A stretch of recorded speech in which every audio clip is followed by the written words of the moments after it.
Hi, I'm Dorothy Godin, broker through Max Crown Realty, and welcome to Thursday Thoughts. I hope everyone enjoyed a nice long weekend, and now we're back to the work. And today I wanted to talk about selling a home with the furniture included in the price.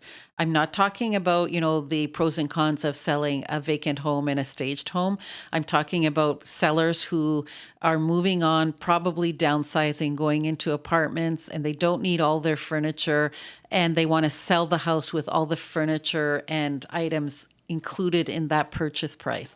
And there are three things that we have to consider when we're going to talk about this. Number one is what style, what type of furniture do you have? I would say if you have furniture that appeals to the mass, like nothing outrageous, not you don't have a full Victorian style house, then that's okay. You want to make sure that the furniture you're leaving is something that's useful to the next person and is tasteful and appealing to them. And, that's definitely going to be different for different people. So we could have a chat about, is your furniture something that people would be willing to take over?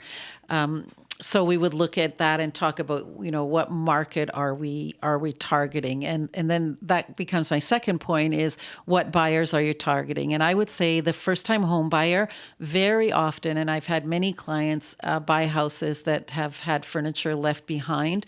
And as a first time home buyer, they actually do appreciate a lot of the furniture because it's hard for them to, get their down payment together, get into their first home and now furnish it. So they're often very appreciative of any furniture that's left behind. And in the same token, from the seller's point of view, they are very relieved that the buyer will take on furniture because it makes their moving process that much easier if they don't have to deal with the furniture. So first-time homebuyers certainly appreciate having furniture left. I would say people who are downsizing, it's not a bad idea, and we should have that conversation about what's going to be left and what's not going to be left. The third component would be pricing. People think that if you're leaving furniture that you're going to get money for it, and in reality, anytime I have chattels that are included, you're basically not really getting money for those chattels. You're basically leaving it there for free. You might get a little bit more money on the asking price, but generally speaking, when this situation happens, it's seen mostly as the buyer really helping out a seller who needs help in that they just can't physically move all the furniture. So you have to be realistic about your price and know that, you're probably not going to get a whole lot of money because you're leaving furniture. So basically, you want to have a conversation with your realtor to see what are the chances of us selling the house with the furniture in it. We put it right in the listing that this house includes all the furniture.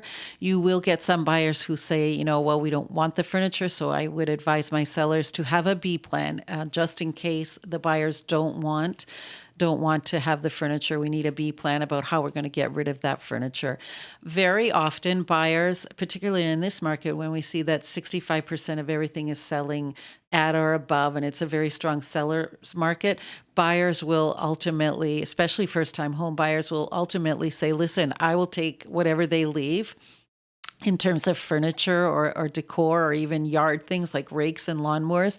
And what I don't need, I'll just get rid of myself. And they look at it as a way of making their offer more appealing, especially if there's multiple offers.